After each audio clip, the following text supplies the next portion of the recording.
So here we are on my 4K Firestick Max.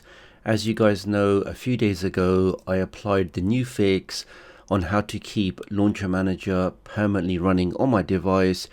One of the parts of that fix was to disable the sleep. So as you can see in the background, my Firestick is still running. If I press the home button, let's see exactly what happens, because a few people said that they were not able to get this working, or it was working for a day, but again the next day Launcher Manager seemed to be disabled.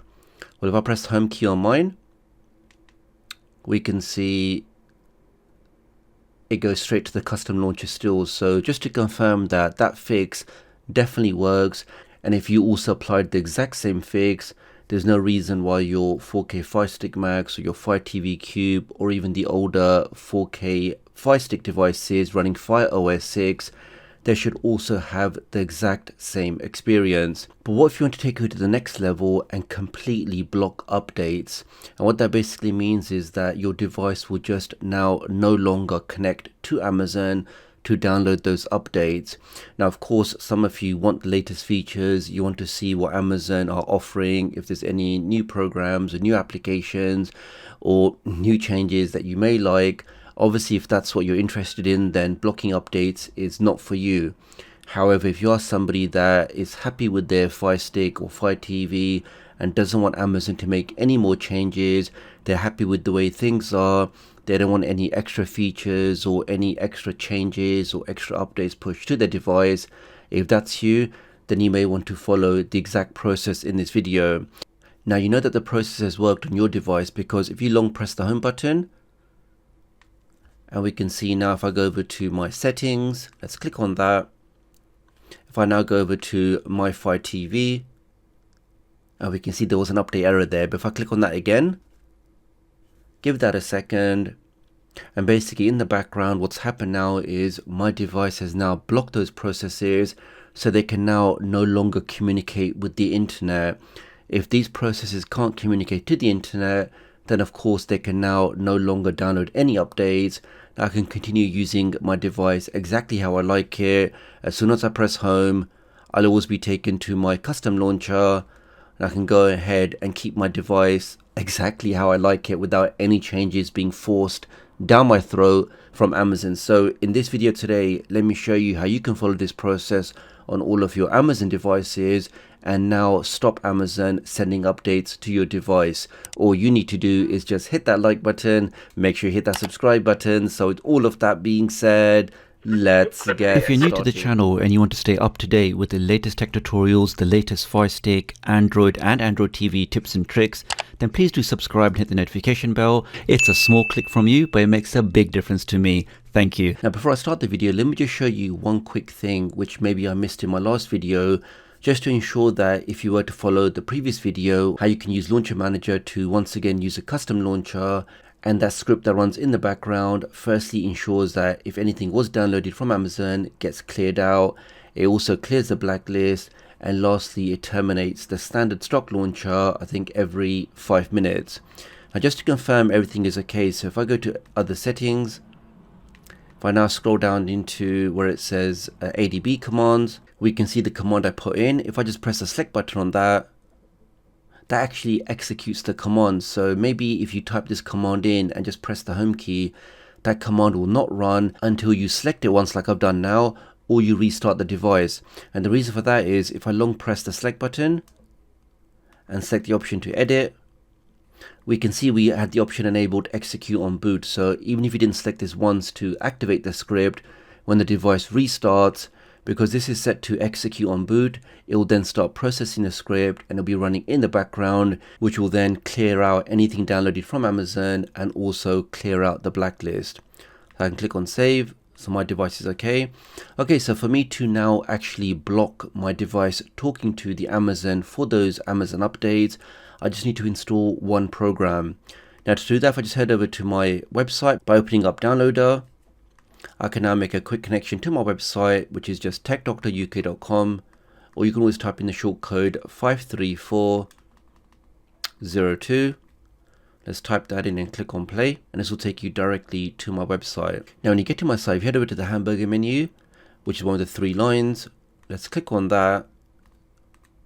then click on tutorials, and the latest tutorial in the list will be how you can now block these Amazon updates from coming onto your device.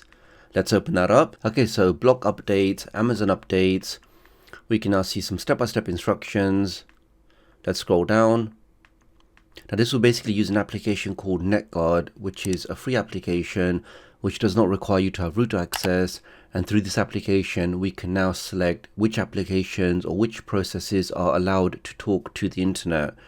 So if I scroll down, we can see we have two things to download. The first one is NetGuard, which is the application we're going to use to block those processes. And the second one is my previous application, the Update Wiper. And this is basically a backup in case something happens and for whatever reason an update does get sent to your device. How do you quickly clear that update before your device goes ahead and install it? And this is basically one of the lines in the Launcher Manager script whereby it will clear out anything downloaded on your device before your device gets a chance to install it. But maybe perhaps if you're not using Launcher Manager and you just want to block updates, then I would recommend downloading both NetGuard and the Update Wiper just to give you that extra layer of protection. So we now have both applications installed on this device. Click on install. That's now all done. Let's now press the home key. And we can see on this device, the home key always takes me back to my custom launcher. And let's now open up NetGuard for the first time. Okay, so we can now click on agree. Let's do that now. We can see at the top it says NetGuard is disabled. Use a switch to enable NetGuard.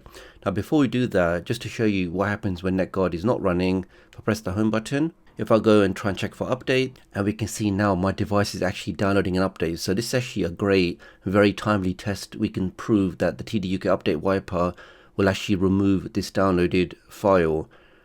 So let's give that a second. Okay, now we see the option to install update. Well, I don't want to install update. I'm going to press back. I'm going to open up the tdoctoruk Update Wiper, and I'm going to select the option clear OTA database. So basically clear anything that's been downloaded over the air, OTA, and clear everything out. So now my device, anything that was downloaded will be cleared out. If I now press back, if I now go back to check for updates, and we can see now it says last checked never, because that OTA database, all of those downloaded files with the update have now been cleared. So let's now actually block those updates coming to my device in the first place. So if I now open up NetGuard, so the first thing we want to do is just change the settings because we want to enable the system options. So if I go to the top right, click on the three dots, let's now click on settings. I can now go down to where it says advanced options, and we can see there's an option at the top which says manage system apps. So this basically means we can now block system applications from accessing the internet. Let's enable that option. That's now done. Let's now go back again, and we can now see these system processes. So the ones that we want to block are the adept FOS. This is basically what manages the blacklist of what applications get blocked on your device. So if I press the select button here and also here, it basically means that this application now has no access to talk out to the internet. Keep scrolling down, and we should have one more for system update. And here we can see system updates. So let's now also press select button here and also here, and that's now also selected. So we've now stopped the adept FOS and also system updates from talking to the internet. The only thing we need to do now is to enable NetGuard. Now to enable, if you go to the top left, scroll to the top, go to the top left, and I can now turn this on. Now we can see it says here for consistent results, I can just select the option here, do not warn me again, and click on OK. Okay, so that's now running in the background. Now in case you're wondering how does this run because we don't have root access, so how can we block these system applications from talking to the internet? This is because this emulates a virtual VPN, and through the virtual VPN it allows us to control these processes from talking to the internet. Now one obvious issue with this is that you can only run one VPN at a time. Even though this is a virtual VPN, if I now activate IPVanish or ExpressVPN, that will then obviously disable this. And this is where basically you have to use this in conjunction with the tdoctoruk Update Wiper. So if you are using a normal VPN and an update does get downloaded to your device, you can quickly clear that out by opening up and running the tdoctoruk Update Wiper. But you can see now on this, these processes are disabled. I can now press back. If I now go back into it, we can now see the disable things at the top. Even though we selected 2 things, it actually disables 3 in total automatically. So now if I long press the home button, we can see now in a couple of seconds when it detects that these processes now can no longer talk to the internet. And there we have it, guys. So now my device will no longer get any more updates until I choose to disable NetGuard, effectively giving control of my device back to myself again. So really appreciate your support. Do leave me a comment below, let me know what you think about this process, and I'll hopefully catch up with you guys real soon. Thanks.